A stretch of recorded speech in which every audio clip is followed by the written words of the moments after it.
Egunon deizula Jainkoak adiskide.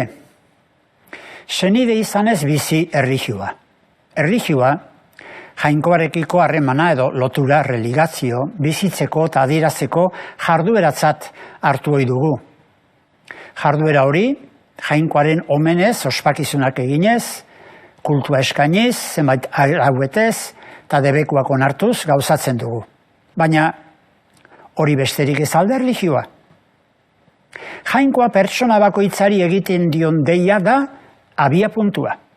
Izaera eta adisirantza harremanak izatera, Jainkoagan izate betea goza dezan.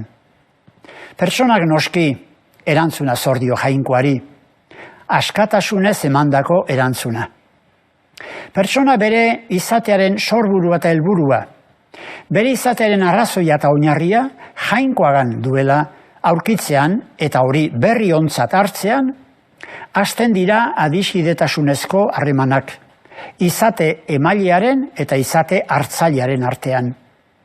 Harreman horiek pozgarri, asegarri gertatze zaizkio pertsona sinestunari, ez astun, itogarri, gogaikarri, baina norberak ediren aurkitu beharra du harreman gozo hori eta bere bizipen bihurtu.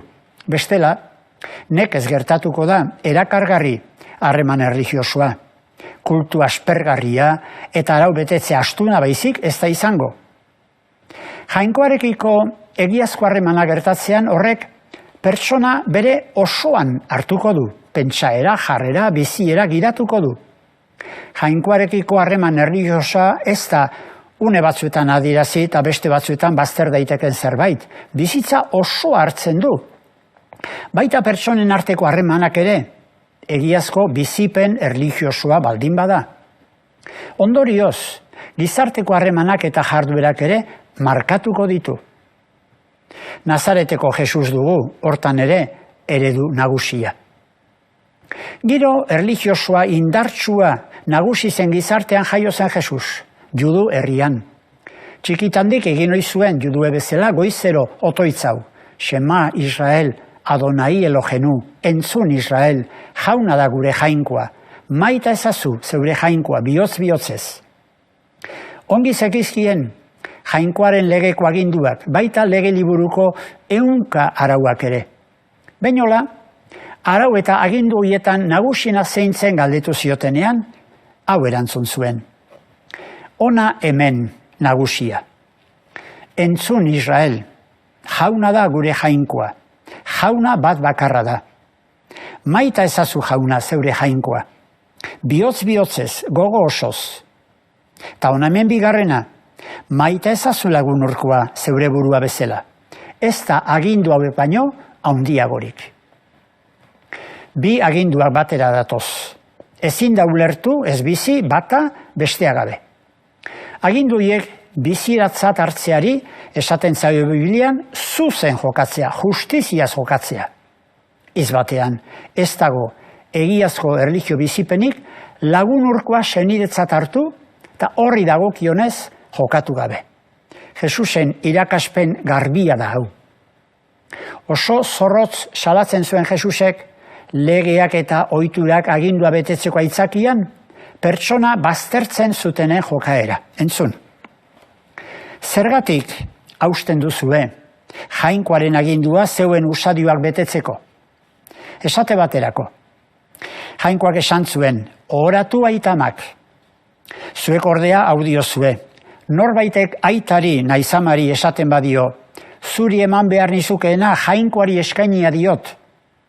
Halakoak ez du aitarekiko agindu hori bete beharrik. Jainkoaren hitza balio gabe usten duzue, zeuen usadioengatik, itxurazaleok, halakook. Evangelioetan non nahi aurki ditzakegu erauntako salaketak eta irakaspenak. Adibidez, azken auzia deritzan parabolan. Nor jartzen du Jesusek bere iruditzat? Goseak eta egarria dagoena, arrotz eta etxegabe dagoena, larrugorri dagoena, gaxo edo eta preso dagoena. Hoiengan Jesus bera ikusi behar du kristauak. Hoiei gizaki duintasuna dutelako, emandako laguntza Jesusi berari emandakoa da. Eta Jesusen jarraitzaile gerala antzemateko, zeri begiratu behar genioke? Lagun urkoa maite duguna da ez. Ona zer dioen Jesusek? Agindu berria ematen dizuet. Elkar maita dezazuela.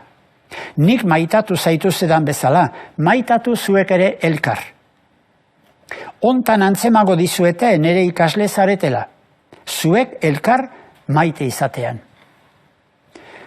Apostolue bere gutunetan, Jesusen agindu hau dute erreferentzia nagusitzat. Ez izan zorrik inorekin elkar maitatzekoa besterik. Zeren lagun urkoa maite duenak, bete du legeak, dio San Paulok. Ta San Joanek bere lehenengo gutunean horixe du gai nagusia. Maite ez duena heriotzaren menpe dago. Senideari gorroto diona, giza hiltzaile da. Maitasuna zer den? Kristo bere bizia gure alde emanduelako jakin dugu. Norbaitek ondasunak izan da bere senidea premian ikusirik ezpadio laguntzen. Nola izan dezake bere baitan jainkoaren maitasunik? Esan ote daiteke argiago, senide izanez bizi behar dela erlijioa. Duela 500 urte, 1522an, konbertiturik, ororen gainetik jainkoa eta senidea maitatu zuen Loiolako San Inazioaren jaia handia dugu gaur Euskal Herrian. Ikasiko aldugu Inigoren gandik, egiaz jainkoaren eta senidearen zerbitzura bizitzen. Eskerrik asko zure arretagatik. Urren arte.